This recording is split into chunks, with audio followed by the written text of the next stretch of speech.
Providence in the 1600s was a gamble, a radical one.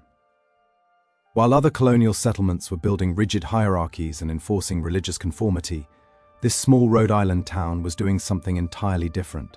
It was a sanctuary, a place where religious exiles, independent thinkers, and people fleeing persecution could actually breathe. In just a few decades, Providence grew from a muddy outpost into a thriving river settlement that would challenge everything the Puritan colonies believed about power, belief, and belonging. Today, most of those wooden buildings are gone. But in this video, I use modern AI tools to bring historic paintings, engravings, and prints to life, allowing us to shift perspective, change camera angles, and move through the same streets in ways their original artists never could. This is what Providence looked like when it mattered most. Let me start with the very beginning, the settlement at Tidemill Cove, 1636. This view shows the founding moment. Roger Williams, banished from Massachusetts for his radical ideas about religious freedom, arrived here in the spring of 1636 with nothing but conviction. The cove he chose was perfect for a town: deep water, fresh springs, gentle slopes leading inland. In the foreground you can see the wooden dock he and his followers built from scratch. The water is dark and cold. Behind it, the forest rises like a wall. By the 1640s, this settlement had perhaps 50 people. They were carpenters, merchants, farmers, and dreamers. What made Providence different from Boston or Hartford was simple. Roger Williams believed the government had no business controlling anyone's conscience. No forced prayer. No taxes for a single church. This was heresy in New England. But it worked. Within a decade, people started arriving deliberately: dissenters, Quakers, Jews, anyone who'd been turned away elsewhere. The cove became crowded with small wooden houses, their chimneys smoking. The smell of fresh sawdust mixed with river water and wood smoke. Voices speaking English, Dutch, and languages from the Caribbean trade routes. By 1663, Williams had secured a royal charter guaranteeing religious freedom for the entire colony of Rhode Island. Remarkably, you can still visit this same cove today.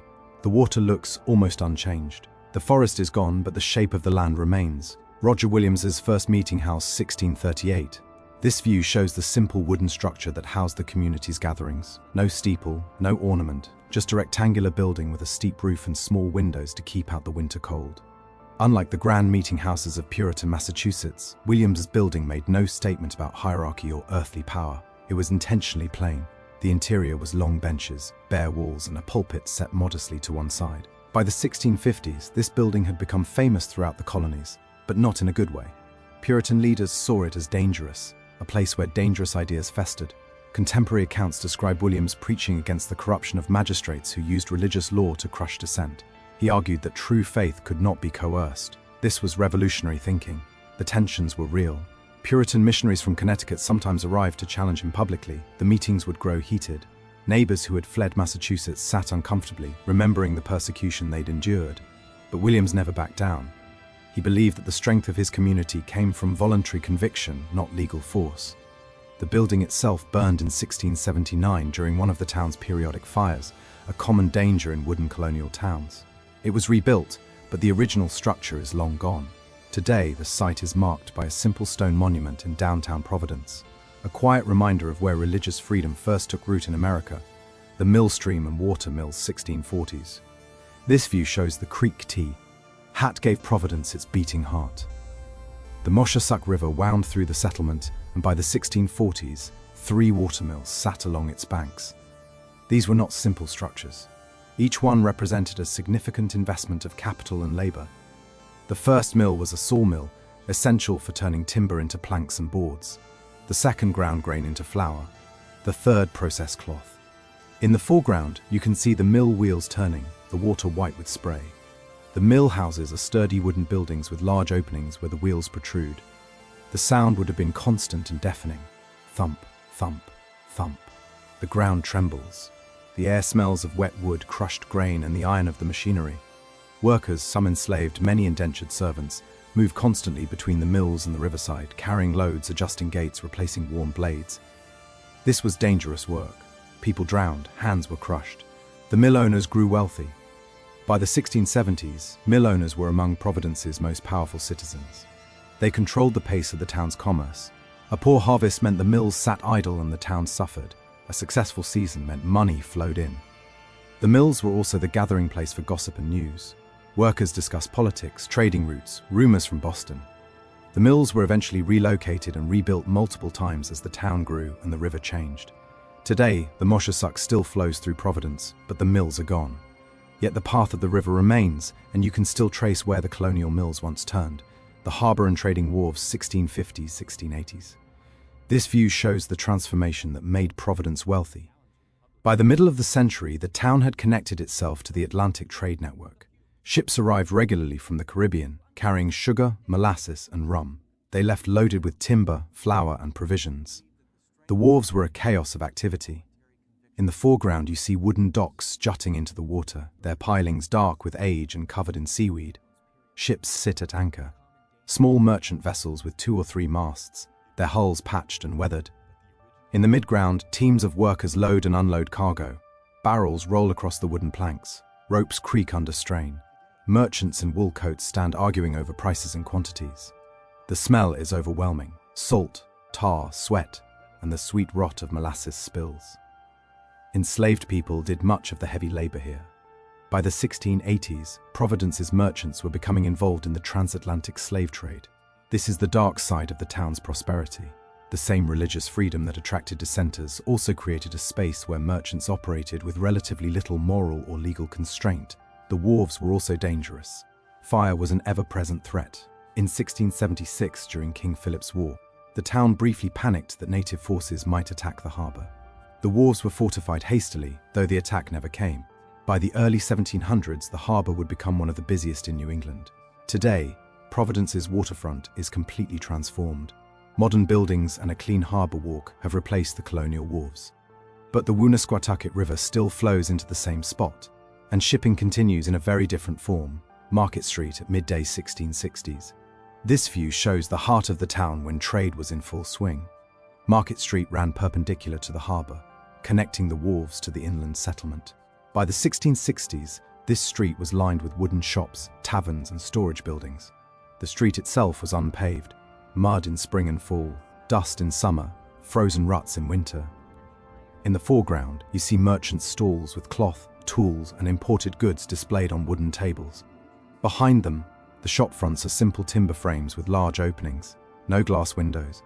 People crowd the street, men in leith, our aprons, women in long wool dresses carrying baskets, children running between the legs of adults, enslaved workers carrying goods.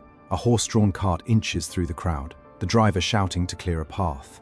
The sound is constant, haggling, laughter, horses neighing, the creak of wooden signs swinging in the wind. The smell is a mixture of spices, leather, human bodies, and animal dung. Market Street was also where social tensions played out. Class divisions were growing sharper. Wealthy merchants built larger houses on the high ground overlooking the street. Laborers and servants crowded into smaller structures near the water. Conflicts over wages, working conditions, and fair prices were common. The street was also a place of danger.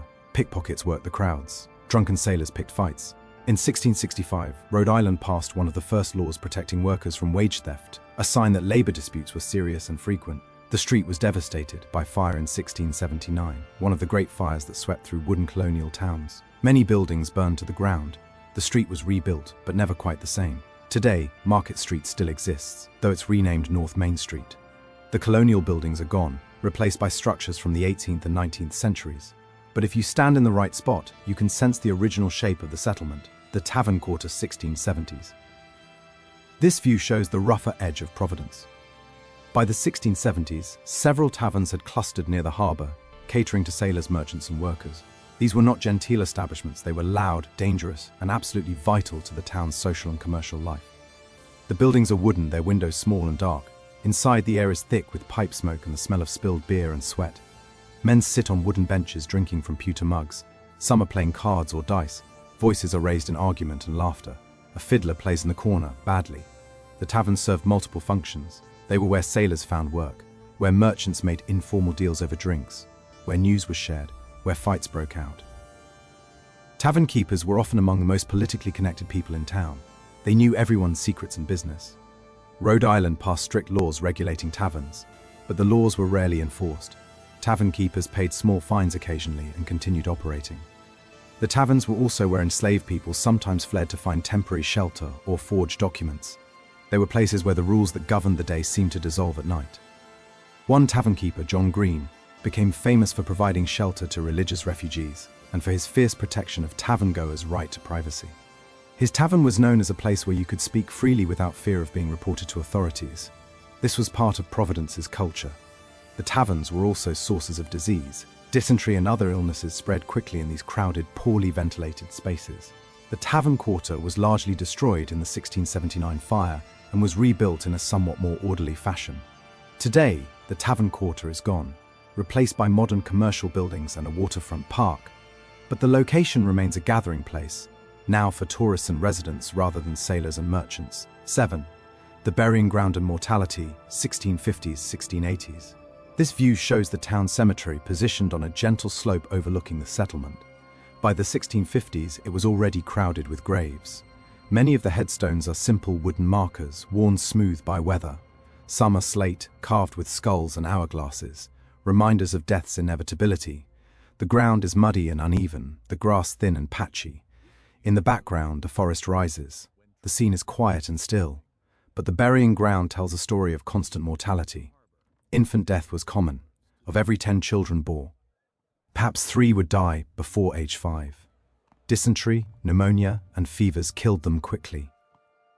Pregnant women died in childbirth. Young adults died of accidents, falls from ships, drowning, burns from fires. Older people died of illnesses we would now recognize as treatable. Life expectancy in colonial Providence was perhaps 35 to 40 years. This was slightly better than in some other colonies, but still short by modern standards. The burying ground was also segregated. Enslaved people were buried in a separate section, often without markers.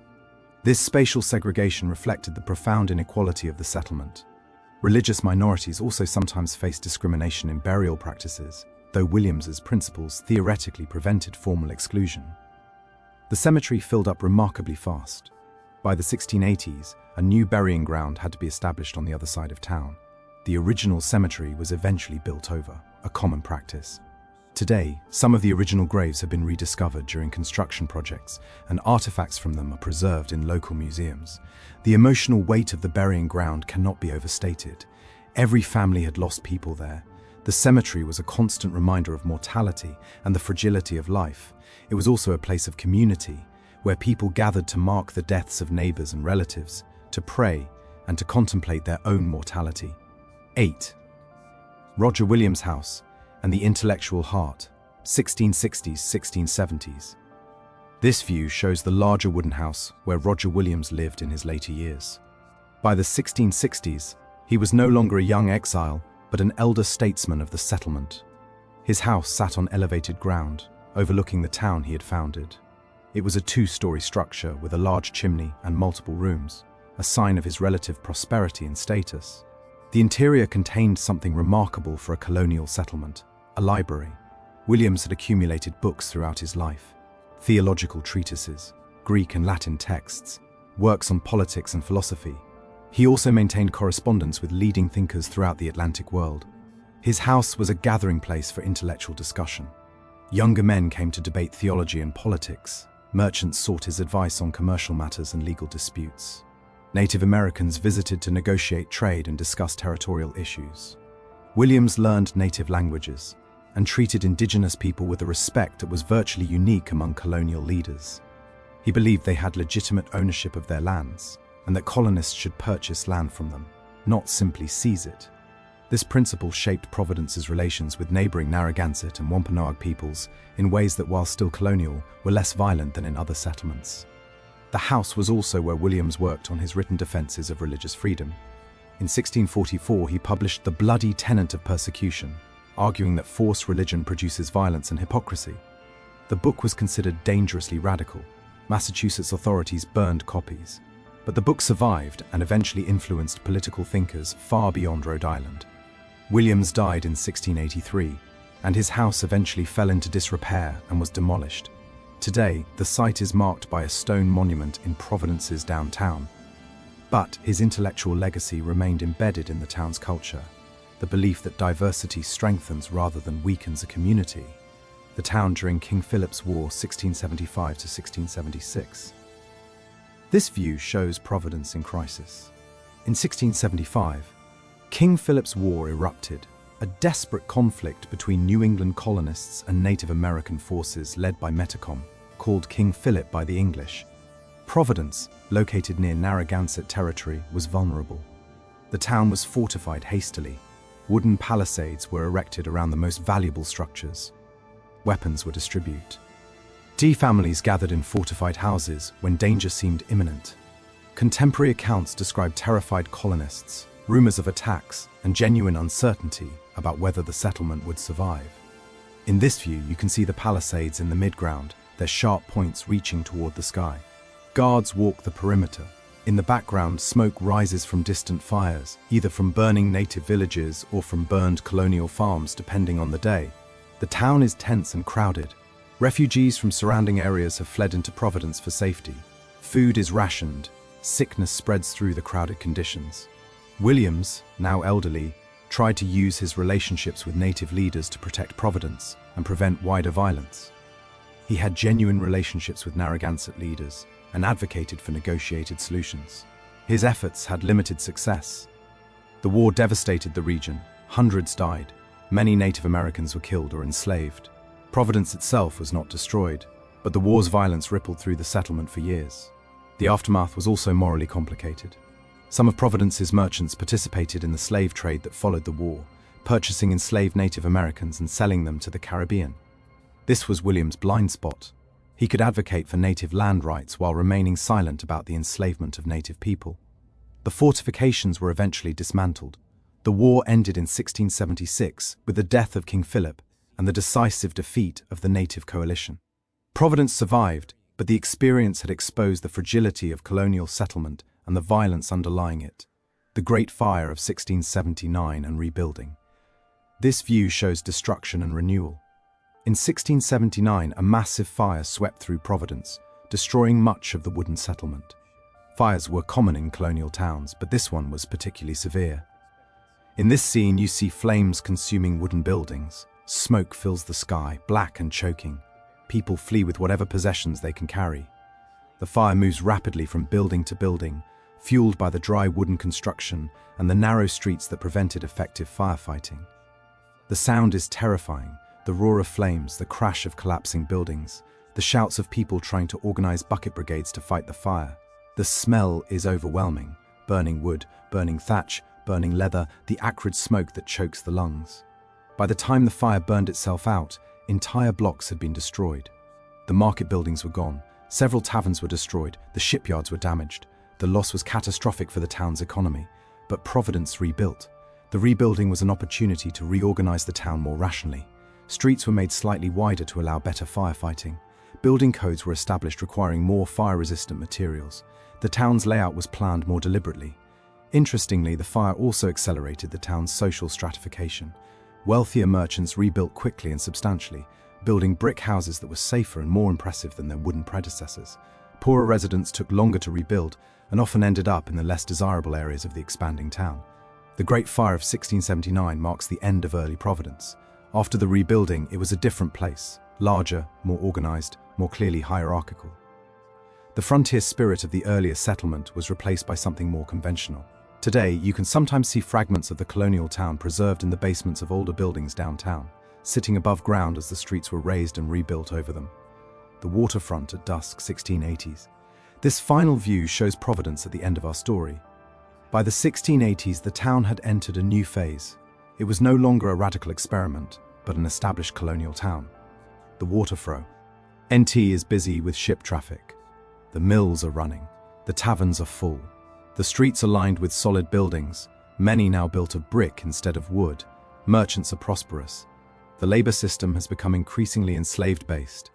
The religious freedom that Williams fought for remains officially enshrined, but the town's moral and economic complexity has deepened. In the foreground, you see ships being loaded with cargo bound for the Caribbean.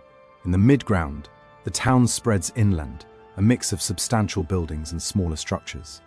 In the background, the forest remains, but it's been pushed back further by each decade of settlement. The sky is golden with approaching sunset. The light catches on the water and the windows of buildings.